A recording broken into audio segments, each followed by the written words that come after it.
ప్రతి ఒక్కరి దగ్గర నుంచి విన్నది నంద్యాల నంద్యాల నంద్యాల. అసలు కాంపిటీషన్ ఎగ్జామ్లో అటెండ్ అవ్వాలి, ఒక జాబ్ పర్స్యూ చేయాలంటేనే నంద్యాలకి వెళ్ళాలి. ఇప్పుడు నంద్యాల అంటేనే బ్యాంక్ కోచింగ్ అంటారు, బ్యాంక్ కోచింగ్ అంటే నంద్యాల అంటారు. దేశంలో కొన్ని నగరాలు, కొన్ని పట్టణాలు కొన్నింటికి ఫేమస్. విద్యార్థుల విషయానికి వస్తే ఐఐటి జేఈ కోచింగ్ కోసం కోటాని ఎంచుకుంటారు, సివిల్స్ పరీక్షల కోసం ఢిల్లీకి వెళుతుంటారు. కానీ బ్యాంక్ ఎగ్జామ్స్ కోచింగ్ అనేసరికి మాత్రం ఆంధ్రప్రదేశ్లో నంద్యాల పట్టణానికి వస్తున్నారు విద్యార్థులు. ఇంతకీ నంద్యాల పట్టణం బ్యాంక్ ఎగ్జామ్స్ కోచింగ్కి ఎందుకు ఇంత అడ్డాగా మారింది?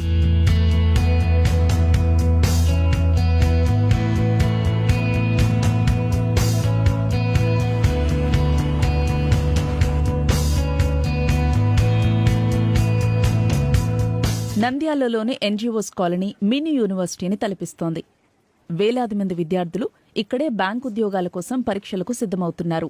అసలు కాంపిటీషన్ ఎగ్జామ్లో అటెండ్ అవ్వాలి, ఒక జాబ్ పర్స్యూ చేయాలంటేనే నంద్యాలకి వెళ్ళాలి అనేసి మా ఫాదర్ అండర్ పనిచేసే ఎవ్రీ ఎంప్లాయీ కూడా సజెస్ట్ చేశారు.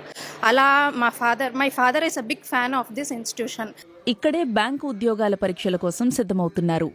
ఇక్కడ 5-6 బ్యాంకు కోచింగ్ సెంటర్లున్నప్పటికీ ఎస్బీఐ మాజీ ఉద్యోగి పి దస్తగిర్ రెడ్డి ఏర్పాటు చేసిన శ్రీ గురురాఘవేంద్ర బ్యాంకింగ్ కోచింగ్ సెంటర్తోనే నంద్యాలకు ఇంతలా గుర్తింపు వచ్చిందని స్థానికులు చెబుతున్నారు. ఒకప్పుడు పూర్తిగా వరి పొలాలతో ఉన్న ఎన్జీఓస్ కాలనీ ఇప్పుడు ఎత్తైన భవనాలు, వేలాది మంది విద్యార్థులతో నిత్యం సందడిగా కనిపిస్తోంది. నేను 1979లో డిగ్రీ పాస్ అయినప్పటికీ నాకు జాబ్ రావడానికి అప్పట్లోనే 3 years పట్టింది. కారణం ఏంటంటే ఇంగ్లీష్లో ప్రొఫిషియన్సీ లేకపోవడం. నేను గ్రామీణ విద్యార్థిగా తెలుగు మీడియం చదవడంతో చాలా ఇబ్బంది పడ్డాను. అప్పటికే సుమారుగా 12 ఇంటర్వ్యూలు పోయింది. నేను దరిదాపులా ఒక 8 క్లర్క్స్ పోయినాయి, 4 ఆఫీసర్స్ పోయినాయి. ఓసారి ఇన్కమ్ ట్యాక్స్ ఇన్స్పెక్టర్ ఇంటర్వ్యూలో కూడా కొలాప్స్ అయిపోయాను.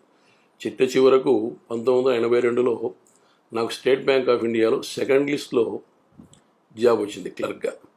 అప్పుడు నేను డెసిషన్ తీసుకున్నాను, నాలాగా గ్రామీణ ప్రాంత విద్యార్థులు సఫర్ కాకూడదు, గ్రామీణ ప్రాంత విద్యార్థులకు ఏదైనా చేయాలి అన్న ఉద్దేశంతో ఇక్కడికి వచ్చిన తర్వాత ఏదో సంథింగ్ చేయాలి గ్రామీణ ప్రాంత విద్యార్థులకు అన్న ఉద్దేశంతోనే 1989లో ఈ ఇన్స్టిట్యూట్ ఎస్టాబ్లిష్ చేశాను. కోచింగ్ ఫీజులు తక్కువగా ఉండడంతో పాటు ఉద్యోగాలు ఎక్కువ మందికి వస్తుండటంతో సుదూర ప్రాంతాల నుంచి విద్యార్థులు వస్తున్నారు. హాస్టల్ వసతి, భోజనం తక్కువ ధరకే అందుబాటులో ఉండడంతోనే నంద్యాలకు వస్తున్నట్లు విద్యార్థులు చెబుతున్నారు. అండ్ మా ఫాదర్ ఒక క్యాబ్ డ్రైవర్. అంటే చాలా మందికి అలా డ్రైవ్స్ చేస్తున్నప్పుడు కొంతమంది ఇంపార్టెంట్ పర్సన్స్ని అలా కలుస్తూ ప్రతి ఒక్కరి దగ్గర నుంచి విన్నది నంద్యాల నంద్యాల నంద్యాల. నేను వేరే దగ్గరికి వెళ్ళి చూద్దాం ఎందుకు ఇంత డిస్టెన్స్ అని అనుకున్నా. ఇక్కడికి వచ్చాక తెలిసింది దిస్ ఇస్ ద బెస్ట్ అని. లివింగ్ కాస్ట్ అంతా చాలా తక్కువ ఇక్కడ. ఇప్పుడు మేము ఉండేది ఇన్స్టిట్యూట్ హాస్టల్లో మంత్కి 2700 అట్లా పే చేసాము. ఇంకా బయట అట్లా చూసుకుంటే కానీ 3000, 3200 అంతే. ఇక ఎక్కడ కంపేర్ చేసుకున్నా కూడా మాకు ఇక్కడ నంద్యాల చాలా బెస్ట్. అట్లా సార్ కూడా మాకు ఏది కావాలన్నా కూడా వెంటనే రెస్పాండ్ అవుతారు, మంచిగా చూసుకుంటారు. పొద్దున్న లేచి నుంచి ఏ నోటిఫికేషన్ వచ్చినా చెప్పడము, చేయడము ఇట్లా అన్నీ మంచిగా చేసుకుంటారు సార్. ఆంధ్రప్రదేశ్, తెలంగాణ నుంచే కాకుండా కర్ణాటక, ఒడిశా, మహారాష్ట్ర, తమిళనాడు వంటి రాష్ట్రాల నుంచి కూడా విద్యార్థులు ఇక్కడికొస్తున్నారు. One of the most advantages, this place is very helpful for low and middle class people as cost of living is very low here. I asked some other peoples, they told me, so they gave some options. After that, I googled and this was one of the most rated coaching center. So I decided to come here. Karnataka నుంచి చాలా మంది students ఉన్నారండి. Nearly 60% of the students మన కర్ణాటక నుంచి ఉన్నారు. Language అనేది ఒక barrier కాదండి, ఎందుకంటే మా కోచింగ్ వచ్చేసి ఇంగ్లీష్లో ఉంటుంది. 80% ఇంగ్లీష్లో ఉంటుంది, 20% ఏదైనా ఫ్లోలో తెలుగులో ఉంటుందేమో, కానీ వాళ్ళకి సబ్జెక్ట్ నీట్గా అర్థమవుతుంది. విద్యార్థులు పెద్ద సంఖ్యలో వస్తుండటంతో నంద్యాల పట్టణంలో హాస్టళ్లు, ఫుడ్ స్టాళ్ల బిజినెస్ బాగా పెరిగిందని స్థానిక వ్యాపారులు చెబుతున్నారు. ఫస్ట్ ఒక 2 to 4 హాస్టల్స్ మాత్రం ఉండేవి ఇక్కడ. దానివల్ల నియర్లీ 50 to 60 హాస్టల్స్ అయిపోయినాయి. అప్పుడు నియర్లీ ఒక 10 to 20 హౌసెస్ మాత్రం ఉండేవి.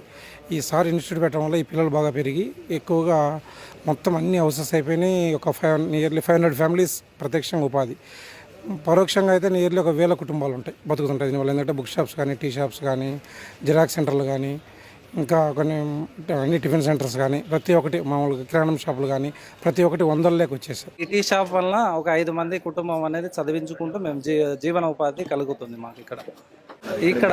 స్టూడెంట్స్ మనకు బిజినెస్కు ఏ ఇబ్బందులు లేకుండా సాఫీగా క్లాస్గా ఉంటుందని ఎంచుకున్నాను నేను. దేశంలో బ్యాంక్ ఉద్యోగాల కోసం ఐబీపీఎస్ నిర్వహించే పరీక్షలకు దాదాపు 5.50 నుంచి 6 లక్షల మంది దరఖాస్తు చేసుకుంటున్నారు. వీరిలో 4 నుంచి 4.5 లక్షల మంది పరీక్షలు రాస్తున్నారు. ఇప్పటి వరకు తమ వద్ద 1,00,000 మందికి కోచింగ్ ఇచ్చామని, వారిలో 41,000 మందికి ఉద్యోగాలు లభించాయని బీబీసీకి చెప్పారు దస్తగిరి రెడ్డి. అయితే కోవిడ్ తర్వాత విద్యార్థుల సంఖ్య బాగా తగ్గిందని చెబుతున్నారు. 15,300 మాకు ఫీజు కడితే ఇంక్లూడింగ్ జీఎస్టీ మేము జాబ్ వచ్చేంత వరకు వాళ్ళకి సర్వీస్ ఇస్తాం. Not for 1 year. 1 ఇయర్లో జాబ్ రాకపోతే మళ్ళీ మేము ఫ్రీ కోచింగ్ ఇస్తాం జాబ్ వచ్చేంత వరకు. అది 1 ఇయర్ కావచ్చు, 2 ఇయర్స్ కావచ్చు, 3 ఇయర్స్ కావచ్చు. ఇకపోతే ఇక్కడ ఉండడానికి నంబర్ ఆఫ్ హాస్టల్స్ ఉన్నాయి. 2 to 3 minutes వాకబుల్ డిస్టెన్స్లో 100 హాస్టల్స్ ఉన్నాయి ఇక్కడ. సో వారికి 3,500 rupees per month. Boarding, lodging, food, bed అన్నీ కలిపి 3,500 రూపీస్. మరి వాళ్ళు ఎగ్జామ్కి అప్లై చేసుకోవాలి. ఎగ్జామ్కి అప్లై చేసుకోవాలంటే ఎగ్జామ్ ఫీజు కట్టాలి. దగ్గరలోనే కర్నూలు సెంటర్. కర్నూలు పోయి ఎగ్జామ్ రావడం పోవడం అంటే మినిమం మంత్లీ వాళ్ళకి 1,500 రూపాయలు ఎక్స్పెండిచర్ వస్తుంది. 3,500 వాళ్ళు తినడానికి, ఉండడానికి, 1,500 ఎగ్జామ్స్ రాసుకోవడానికి, అప్లై చేసుకోవడానికి. అంటే మంత్లీ 5,000 ఎక్స్పెండిచర్ వస్తుంది. అంటే నెలకు 5,000 అంటే 60,000. మనకి ఇన్స్టిట్యూట్ కట్టేది 15,300. అంటే 75,000లో క్యాండిడేట్ బాగా కష్టపడితే జాబ్ తీసుకొని వెళ్ళిపోవచ్చు. కేవలం బ్యాంక్ పరీక్షలకే కాకుండా staff selection commission, RBI, insurance కంపెనీల్లో ఉద్యోగాలకు ఇక్కడ కోచింగ్ ఇస్తున్నారు. బ్యాంక్ ఎగ్జామ్స్ అనేటువంటివి గతంలో BSRB, banking services recruitment board అనేటువంటి ఒక బోర్డు నిర్వహించేది. ఇప్పుడు IBPS, institute of banking personal selection అనే బోర్డు నిర్వహిస్తూ ఉంది. బ్యాంక్ ఎగ్జామ్స్ ప్రతి సంవత్సరము ఒక నిర్ణీత సమయంలో నోటిఫికేషన్స్ ఇస్తారు. ఎవ్రీ ఇయర్ నోటిఫికేషన్స్ ఉంటాయి. స్టాఫ్ సెలక్షన్ కమిషన్ కూడా ఎవ్రీ ఇయర్ నోటిఫికేషన్స్ ఇస్తూ ఉంటారు. అట్లాగే railways once in 3 years, once in 4 years ఇస్తూ ఉంటారు.